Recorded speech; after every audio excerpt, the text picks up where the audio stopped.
राक्षसी हिडम्बा की संपूर्ण गाथा। महाभारत की हिडम्बा नाम की एक राक्षसी का वर्णन है जिससे भीम का विवाह होता है। हिडम्बा और भीम के पुत्र घटोत्कच का जन्म होता है। घटोत्कच का किरदार महाभारत के युद्ध में बहुत अहम है। हिडम्बा राक्षस राज हिडम्बा की बहन थी जो राक्षसी प्रवृत्ति के होने के बावजूद भी मानवों के प्रति दया का भाव रखती थी।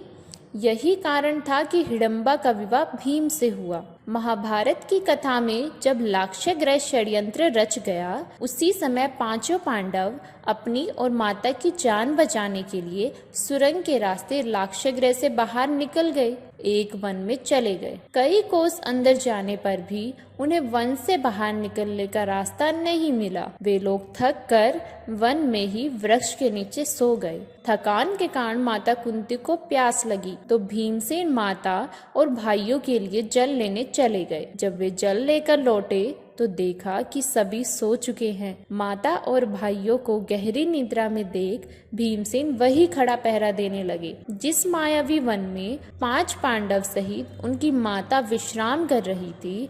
उसी वन में हिडम्बा नाम का एक भयानक राक्षस रहता था जिसने उस वन को मायावी बना रखा था। जैसे ही उस राक्षस हिडम्बा को मानवों की गंध लगी, उसने अपनी बहन को उन मानवों को पकड़ लाने के लिए भेजा ताकि वे दोनों मिलकर उन्हें खा सके। जैसे ही हिडम्बा पांडवों के समीप पहुंची, उसने भीमसेन को वहां पहरा देते हुए देखा। भीमसेन की कद काठी और सुंदर चेहरे को देख उस पर मोहित हो गई और अपना भेष बदलकर उनके निकट पहुंची। घने मायावी वन में सुंदर कन्या को देख भीमसेन ने उनसे पूछा, हे सुंदरी, तुम कौन हो और रात्रि में इस भयानक वन में अकेली क्यों घूम रही हो? भीम के प्रश्न का उत्तर देते हुए हिडम्बा ने कहा, हे नरश्रेष्ठ, मैं हिडम्बा नाम की राक्षसी हूँ। मेरे भाई ने मुझे आप लोगों को पकड़ कर लाने के लिए भेजा है, किंतु मेरा हृदय आप पर आसक्त हो गया तथा मैं आपको अपने पति के रूप में प्राप्त करना चाहती हूँ। मेरा भाई हिडम बहुत ही दुष्ट और क्रूर है, किंतु मैं इतना सामर्थ्य रखती हूँ कि आपको उसके चंगुल से बचाकर सुरक्षित स्थान पर पहुँचा सकूं। भूख से व्याकुल राक्षस हिडम ने जब यह देखा कि उसकी बहन को वापस आने में काफी विलंब हो रहा है, तो वह खुद उस स्थान पर जा पहुँचा जहाँ से उन मानवों की गंध आ रही थी।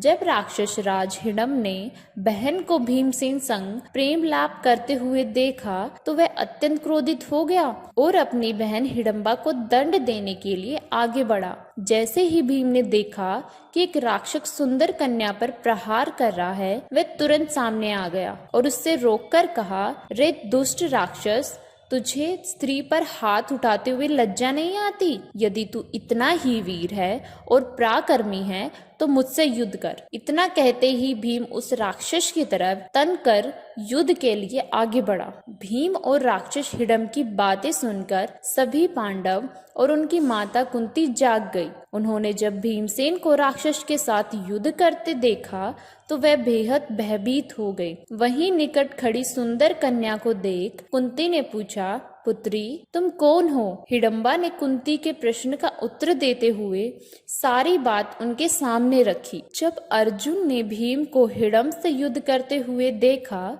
तो उसने अपना धनुष उठा लिया, लेकिन इससे पहले कि अर्जुन बाण चलाता, भीम ने उसे रोकते हुए कहा, अनुज, तुम बाण मत छोड़ो, यह मेरा शिकार है और मेरे ही हाथों मरेगा। इतना कहकर भीम ने राक्षस हिडम को दोनों हाथों से पकड़ उठा लिया और उसे हवा में घुमाते हुए इतनी तीव्रता के साथ भूमि पर पटका कि उसके प्राण निकल गए। राक्षस राज हिडम के मरते ही वे सभी वहां से प्रस्थान करने लगे। तभी हिडम्बा राक्षसी ने कुंती के पैरों में गिरकर प्रार्थना की और कहा, हे माता, मैं आपके पुत्र भीम को अपने पति के रूप में स्वीकार कर लिया है। आप लोग मुझे कृपा करके स्वीकार कर लीजिए। यदि आप लोगों ने मुझे स्वीकार नहीं किया तो मैं इसी क्षण अपने प्राणों का त्याग कर दूंगी। हिडम्बा के हृदय में भीम के प्रति प्रबल प्रेम की भावना देखकर युधिष्ठिर बोले, हिडम्बे, मैं तुम्हें अपने भाई को सौंपता हूँ।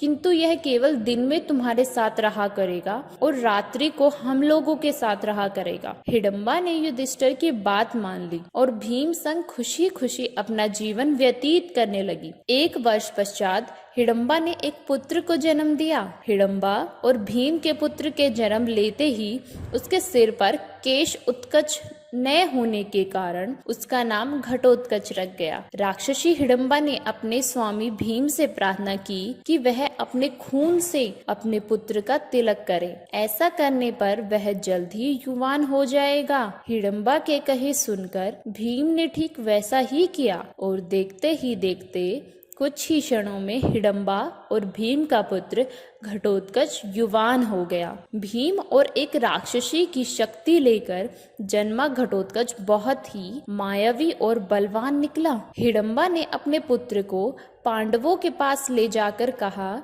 यह आपके भाई की संतान है, अतः यह आप लोगों की सेवा में रहेगा।